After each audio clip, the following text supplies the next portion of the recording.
करी होती है, एक तरफ शुभ दूसरी तरफ लाभ लिखाया जाता है, जिससे हमारे घर में आज लाभ पाचन का दिन ऐसा होता है कि कंकु से, सिंदूर से, हल्दी से जो आपके घर में हो, उससे दरवाजे पर या मंदिर के अंदर जहां तुमने लक्ष्मी पूजन करी होती है, एक तरफ शुभ दूसरी तरफ लाभ लिखाया जाता है, जिससे हमारे घर में संपदा बढ़े, सत्ता बढ़े, हमारा वैभव बढ़े।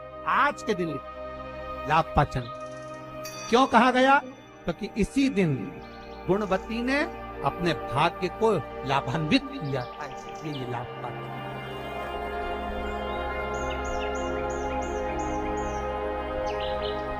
बहुत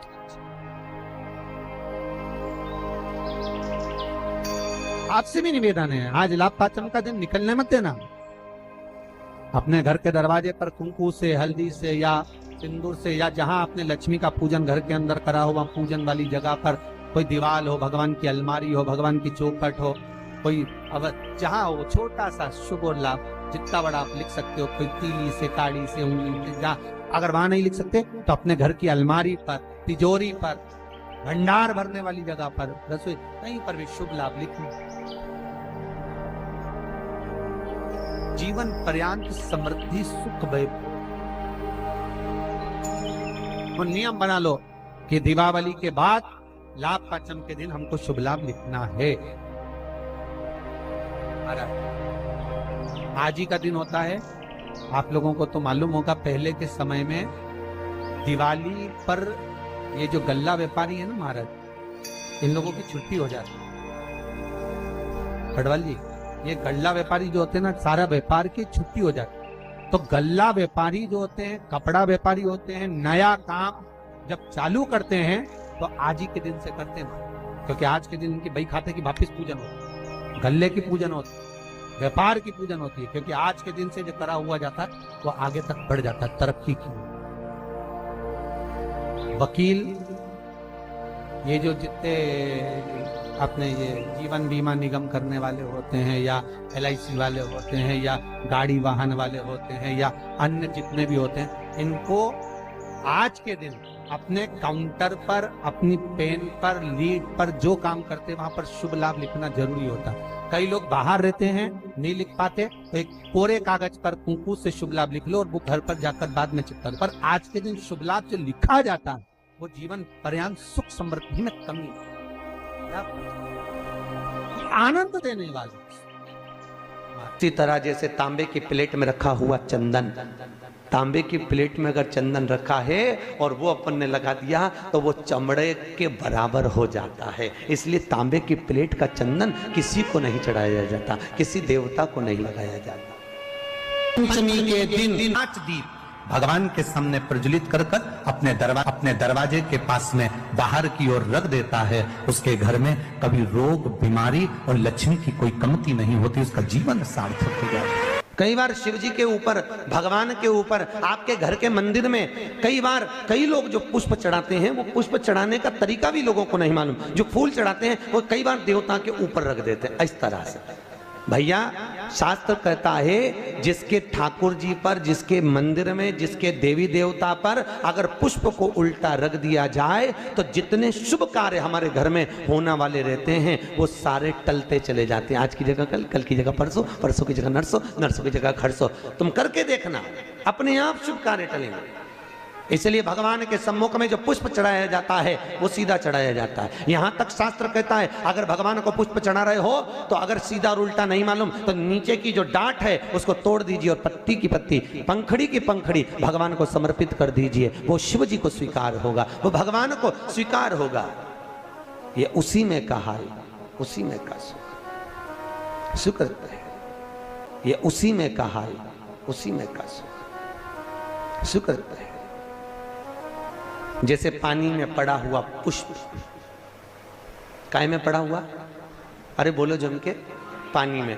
कई माताओं की आदत रहती है, हमने कई कई ब्राह्मणों को भी देखा, कई कई लोगों को देखा, क्या करते हैं, कमंडल ले जाते हैं, कमंडल डोलची, कमंडल में पानी रहता है, एक बाल्टी में पानी रहता है और पेड़ पे से तोड़ तोड़ के उसमें डालते रहते हैं। फूल को तोड़ा, उस बाल्टी में डाल लिया, बाल्टी में पानी है, उस पानी में फूल डल गया, और अगर पानी में फूल डल गया और उस फूल को निकालकर आपने महादेव को समर्पित करा, देवी देवता को समर्पित करा, ठाकुर जी को समर्पित करा, कृष्ण राम नारायण लक्ष्मी को समर्पित करा, तो जो पानी में पड़ा हुआ फूल निकालकर अगर हमने देवता को चढ़ाया तो वो निर्माल्य के तुल्य हो गया। काय के तुल्य है? निर्मल। निर्मल जानते हो? भगवान पे चढ़ा हुआ फूल, मतलब उसका कोई परिभाषा नहीं है, तुम कितने ही चढ़ा लो, वो निर्माल्य के तुल्य। अगर पानी में पड़ा हुआ पुष्प निकाल कर पानी के लोटे में से, पानी के कलश में से, पानी की बाल्टी में से उठाकर चढ़ाया है तो वो निर्माल्य हो गया, मतलब चढ़ा चढ़ाया फूल हो गया, उसको भगवान स्वीकार नहीं करते, याद रखिए। निर्माल्य।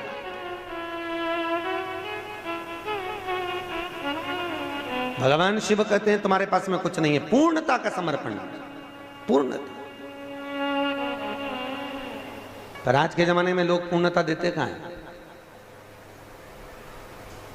एक बात बताओ, भगवान के मंदिर में नारियल फोड़ा, राम जी के मंदिर में, हनुमान जी के मंदिर में नारियल फोड़ा, और वो नारियल फूटने पर अच्छा निकल गया तो भगवान ने स्वीकार करा कि नहीं करा? अरे बोलो जम के, अच्छे से बोलो। करा? अच्छा ठीक है, आप बोल रहे हो करा, शिव पुराण करे ही नहीं करा।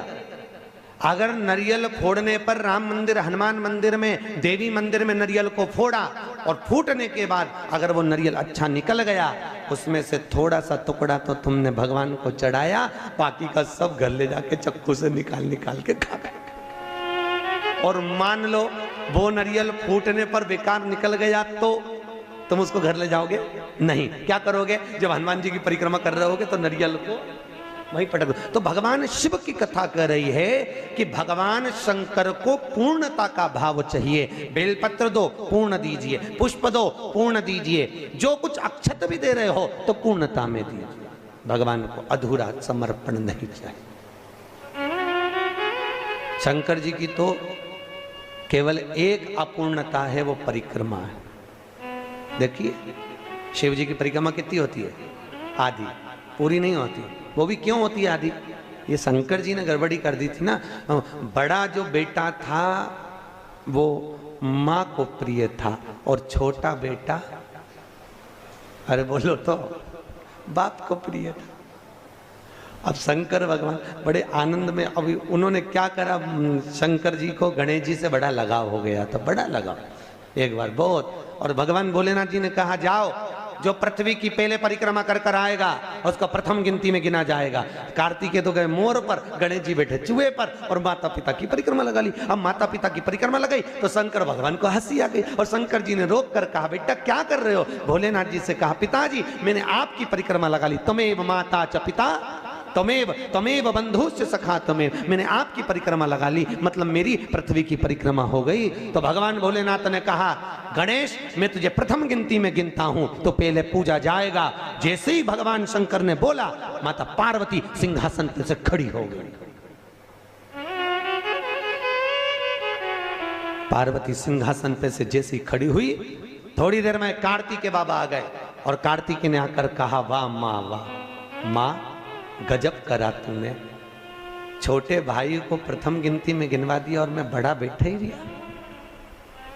मैं तो परिक्रमा करने गया था माँ, परिक्रमा गणेश ने करी वो तुम्हारी करी, पर पिता के वचन को अगर निभाया तो मैंने निभाया है कि जो पृथ्वी की पहले परिक्रमा कर कर आएगा वो प्रथम गिनती में गिना जाएगा। मैंने पृथ्वी की परिक्रमा करी है, माना आप माता हो, माना आप पिता हो, पर गिनती तो वही कराई जाए। माँ आज मेरा अपमान हुआ है। कार्तिकेय जी ने कहा, जगदम्बा खड़ी होकर बोली भोलेनाथ मैं आपसे वचन लेती हूं, आप भोले हो, आप दयालु हो, आप करुणा सागर हो, जो आपकी परिक्रमा लगाएगा आप उसको हर कुछ दे दोगे, इसलिए आज आपसे वचन लेती हूं कि आपकी परिक्रमा जिंदगी में कभी पूरी ना लगे, जो लगाए उसे हत्या का दोष लग जाए। शिव जी ने कहा तथास्तु, तथास्तु। उस दिन का नियम है, शिव जी की परिक्रमा आधी चालू होकर आधी में पूर्ण हो जाती है, पर बाबा भोलेनाथ जी की परिक्रमा पूर्ण नहीं होती, क्योंकि बहुत सरल देव है साहब बाबा भोलेनाथ, बहुत सरल, बहुत। कितना सरल देव। आपके यहाँ कोई ऐसा देवता बताओ, राम जी के ऊपर दिन में 2 बजे जाके पानी चढ़ा के बताओ, भगवान विष्णु पे देवी जी के मंदिर में जाके चढ़ा के बताओ। केवल एक भोलेनाथ जी आराम से बैठा है, जब तू घर में फ्री हो जाए तब लोटा लेके आ जाना, जब तू फ्री। और सावन महीने में तो कभी आप काशी, महाकाल, उज्जैनी आदि ओमकारेश्वर, मल्लिकार्जुन आदि आदि जगह जाके देखो तो इतनी भीड़ रहे, लोग कांवड़ जानते हो ना, कांवड़ लेकर जाते हैं और कांवड़ लेके जाके पानी और कोई तो वहीं पे कांवड़ का लोटा तक भगवान पे फेंक दे। पार्वती जी बोलती हैं, भोलेनाथ क्या दशा हो रही तुम्हारी? भगवान बोले मैं भी चुप बैठा, तू भी चुप बैठी रहे, आपने कहीं नहीं बोलना, बस चुपचाप बैठे रहो आंख बंद करके। हम कहीं बेटी के घर का अन्न अगर पा लिए हैं तो यहाँ शास्त्र कह रहा है, भगवान शिव कह रहे हैं कि अगर माता पिता जीवित हैं और माता पिता अपने बेटी के घर अगर नहीं जा सकते तो वो अपने बेटे को कहते हैं कि तू जा, और तू जाकर अपनी बेटी के यहाँ, अपनी बहन के घर जाकर रक्षाबंधन पर राखी बंधो, जाओ तुम जाओ। बहन भाई के माथे पर, अरे बोलो तो, तिलक कर दो। आप लोग भी तिलक करते हैं। तिलक क्यों किया जाता है? तो कहते हैं ये तिलक हमारे यहाँ शुभ कार्य का प्रतीक है। पर तिलक प्रतीक है, पर जो चावल हम तिलक में लगाते हैं ये क्यों लगाते हैं? ये चावल का क्रम कहाँ से चालू हुआ? सिर में चावल चिपकाना, तिलक लगाने के बाद चावल लगाना, कहाँ से चालू हुआ? ये चावल है क्या?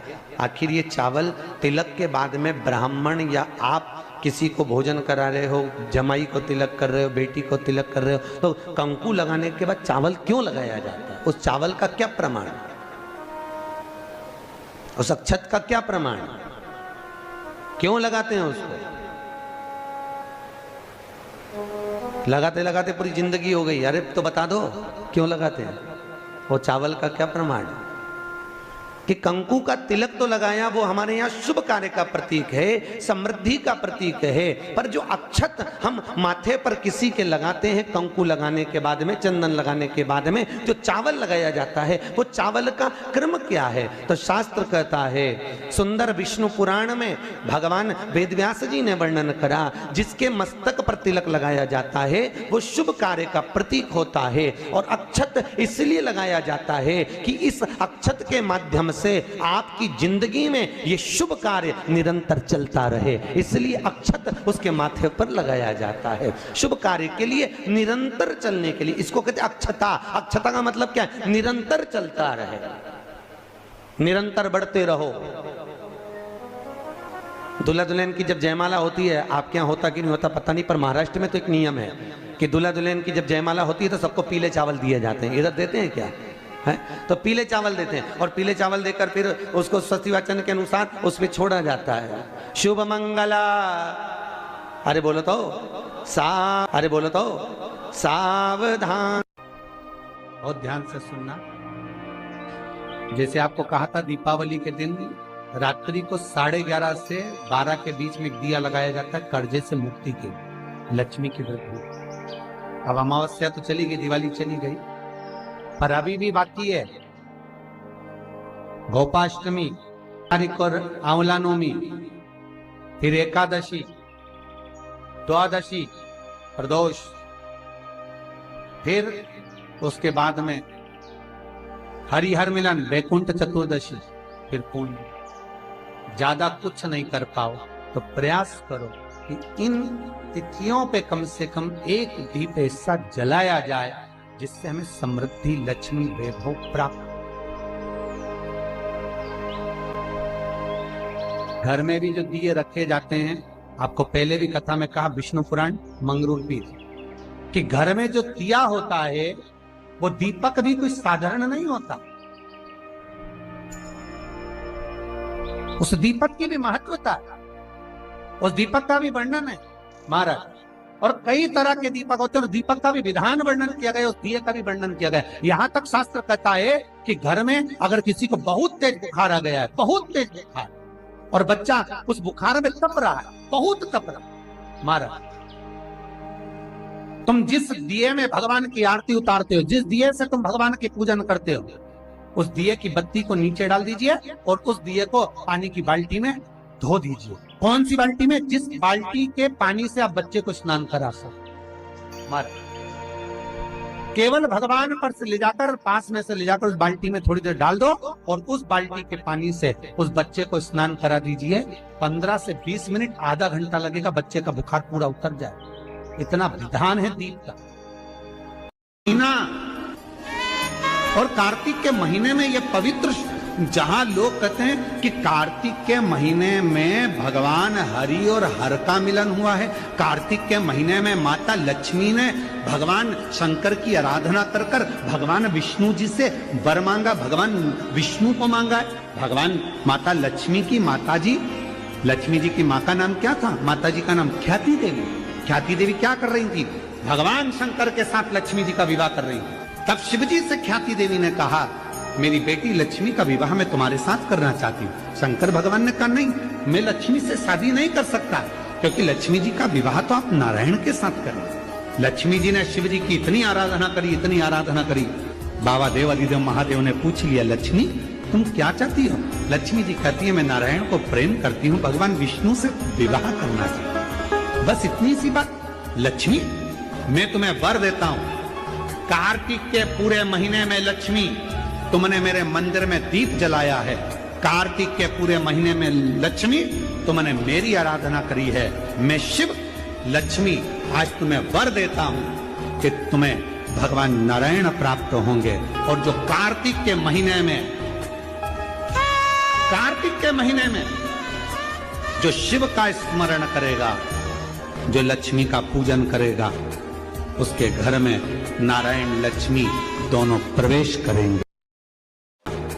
उसके घर में नारायण लक्ष्मी दोनों प्रवेश करेंगे। जो शंकर भगवान के ऊपर एक लोटा जल चढ़ाता है, मेरे शंकर उसका हाथ कब पकड़ लेते हैं और पकड़कर कब उसको आगे बढ़ा देते हैं, ये शिव जी जानते हैं। कार्तिक के महीने में जिस दिन तुम्हारा मन करे, जिस दिन तुम्हारा दिल करे, उस दिन घर में पार्थिव शिवलिंग का निर्माण कर लिया करो। जिस दिन तुम्हारा दिल कर जाए कि आज मेरा मन है मैं पार्थिव शिवलिंग बनाऊं, गमले में से मट्टी लो, खेत में से मट्टी लो, जहां से मट्टी ले सकते हो। घर के बाहर कोई गमला हो, बगीचा हो, शहरों में जमीन पर कहां मट्टी ढूंढने जाओगे? तुम्हारे जो गमले लगे रहते हैं उसमें से मट्टी ले लो, पर छोटा सा पार्थिव शिवलिंग का निर्माण है।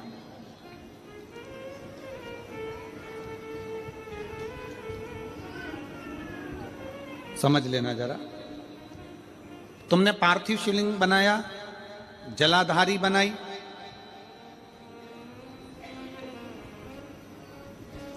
पूजन कर लो जिस दिन तुम्हारा मन करे। कोई तिथि, कोई बार, कोई दिन, कोई समय, कोई घड़ी, कोई पल कुछ मत देखो। तुमने पार्थिव शिवलिंग का निर्माण किया, 3 आखा चावल, 3 अक्षत। आखा चावल जानते हो? साबुदाना, आखा चावल, 3 चावल के दाने, एक गणेश जी की जगह, एक अशोक सुंदरी की जगह, एक षडानंद कार्तिकेय जी की जगह, 3 चावल दाने, 3 दुर्वा, एक गणेश जी की जगह, एक अशोक सुंदरी की जगह, एक षडानंद कार्तिकेय जी की जगह, 3 बेलपत्र। जहां पर माता पार्वती जी का आपने ये जलाधारी बनाई है, उसी जलाधारी पर यहां से पानी बहता है, इसके ठीक विपरीत में यहां 3 बेलपत्र, तीनों रख दीजिए। और छोटा सा कलश हो या बड़ा सा कलश हो, 3 लोटा जल यहां बैठकर, जहां पर आपने बेलपत्ती रखी है उसी के वहीं पर बैठकर इस शिवलिंग पर 3 लोटा जल धीरे धीरे अपने मन की कामना कर कर, बाबा आज मैं दुखी हूं, बाबा मुझे ये तकलीफ है, बाबा मेरे बच्चे ये काम में गए हैं, बाबा ऐसा है, 3 लोटा जल बाबा को धीरे धीरे अपने भाव कहकर, फिर तुम्हारे पास में जो पूजन का सामान हो वो चढ़ाकर बाबा की आरती कर कर दिया लगा दो। जब दिया ठंडा हो जाए उस शिवलिंग का विसर्जन कर दो। आप पाओगे, आपने अगर 2 या 3 बार कभी भी तुम्हारा मन करा कर लिया, आपको खुद लगेगा कि मेरे घर में संपदा कैसे बढ़ रही है और कार्य कैसे सिद्ध हो रहा है। शिव आराधना में भगवान शंकर की, शिव भक्ति में भगवान शंकर की अविरल भक्ति में पार्थिव शिवलिंग का निर्माण और पार्थिव शिवलिंग की पूजन हमें बल प्रदान करती है।